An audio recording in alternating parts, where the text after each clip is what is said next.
அதான் நம்ம ஒரு திறனாய்வு நம்ம எதுக்கு நான் பேசிக்கா புரிஞ்சுக்கோங்க, மக்களுக்கு எஜுகேட் பண்ணணும். அரசியல் அறிவு அவன் பெற்றாதான் அவனுக்கு சரியான தலைவர்கள் யாரு, எந்த இடத்துல என்ன மாதிரி ஸ்டாண்ட் நம்ம எடுக்கணுங்கிறதெல்லாம் புரிதல் வரும். ஆனா இந்த அரசியல் அறிவே இல்லாம மழுங்கடிக்கிற வேலை தான். ஒரு விஷயத்தை நம்ம சொல்லும் பொழுது எந்த கான்டெக்ட்ல சொல்றோம்னு புரியும். தெளிவா சொல்றேன், பிஜேபியோட எக்ஸ்டர்னல் அஃபேர்ஸ் எல்லாமே கரெக்டா இருக்கானா, பட் கம்பேரிட்டிவ்லி டு காங்கிரஸ் புரியுது, ஃபார் மோர் சுப்பீரியருங்கிறேன். அதை புரிஞ்சுக்கோங்க.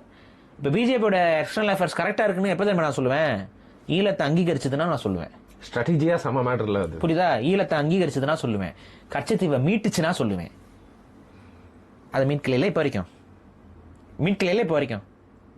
இவ்வளவுதான் விஷயம். 29ல மீட்பாங்கன்னு ஒரு பேச்சு அடிபடுது.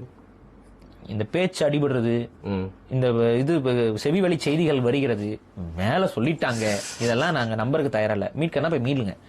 மேஜிக் ஃபார்முலா இது சும்மா வந்து அப்படியே நம்ம தமிழர்கள் அப்படியே தொக்குல உட்கார வச்சுக்கிட்டு ஏமாத்திக்கிட்டு இருக்கிறதுலாம் இல்ல. பட் நானும் நமக்கும் தெரியும்ல, ஒவ்வொரு நாட்டுக்கு ஒரு உளவு பிரிவு இருக்கிறது போல தமிழர்களுக்கும் ஒரு சிந்தனை ஓட்டம்னு ஒண்ணு இருக்குல்ல, அதை வச்சு நமக்கு தெரியும் சுத்தி என்ன நடக்குதுன்னு நம்ம கணிக்க முடியும். நான் அதையும் சொல்லிடுறேன் இந்த இதுல வீடியோல. கொஞ்சம் காம்ப்ளிகேட்டடா தான் இருக்கும். இப்ப இங்க நீங்க இப்ப புரிஞ்சுக்கிறது என்னன்னா, சரி ஓகே, இப்ப இந்தியாவுக்கு என்ன சிக்கல் அப்படிங்கறத நம்ம பாக்குறோம். இது வரைக்கும் இந்தியாவுல காங்கிரஸ் கவர்மெண்ட் இருந்த வரைக்கும் என்ன பண்ணாங்க அப்படின்னு பாத்தீங்கன்னா, முழுக்க முழுக்க ஈழத்தமிழர்கள் இல்ல அவங்களோட உரிமை இதுல எல்லாம் எந்த விதமான இதுவும் பார்க்காம அவங்களை ஆக்சுவலா கன்சிடரே பண்ணல. அவங்களை வந்து இந்திய பிரஜை மாதிரியும் கருதல, அவங்களுக்கும் இந்தியாவுக்கும் இருக்கிற தொடர்பு பத்தி அதிகமா பேசல, அவங்களுடைய ஆன்மீகத்தை பாதுகாக்கிறேன்னு கூட சொல்லல. சோ எதையுமே பேசாம அப்படியே கண்டுக்காம கண்ணு மூடிக்கிட்டு தான் இருந்துச்சு காங்கிரஸ்.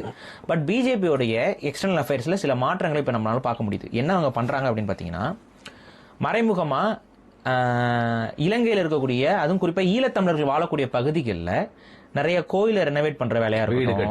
வீடு கட்டி கொடுக்கறது அபிஷியல். இந்த கோயில் ரெனோவேஷனு, இந்த கோயில்ல வந்து முக்கியத்துவம் கொடுத்து கோயில் ஆட்களை கொண்டு போய் இருக்கிறது, அப்புறம் இங்க இருந்து பிஜேபி காரங்க அங்க போயிட்டு கோயில் சார்ந்த விஷயங்கள். சோ வந்து இவங்க என்ன பண்றாங்கன்னா, அவங்க பண்றது வந்து சைவத்தை வளர்க்கலாம் இல்ல, அவங்க ஹிந்துசத்தை தான் வளர்க்குறாங்க, அரசியல் பண்றாங்க. சோ அந்த மதம் சார்ந்த ஒரு விஷயத்தை எடுத்துட்டு போயிட்டு இலங்கைக்குள்ள கொஞ்சம் இந்தியா வந்து கொஞ்சம் புஷ் பண்ணிக்கிட்டு இருக்கு. இது வந்து இலங்கைக்கும் தெரியும். ஸோ இலங்கைக்கு தெரியும்.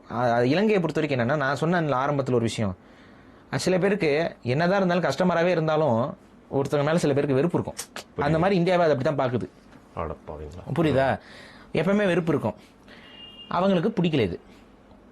ஏன்னா அவங்கள பொறுத்த வரைக்கும் தமிழர்கள் வாழக்கூடிய பகுதிகளில் வந்து புத்த விகாரங்களை உருவாக்குறதா இருக்கட்டும், இல்லை இங்கே தமிழ்நாட்டிலேயே வந்துட்டு இந்த புத்த விகாரங்களை உருவாக்குறதா இருக்கட்டும், இந்த மாதிரியான வேலைகள் எல்லாம் தொடர்ச்சியா பண்ணிக்கிட்டே இருப்பாங்க. அவங்களோட ஏஜென்ட்ஸ் மூலியமா அதை நகர்த்துவாங்க.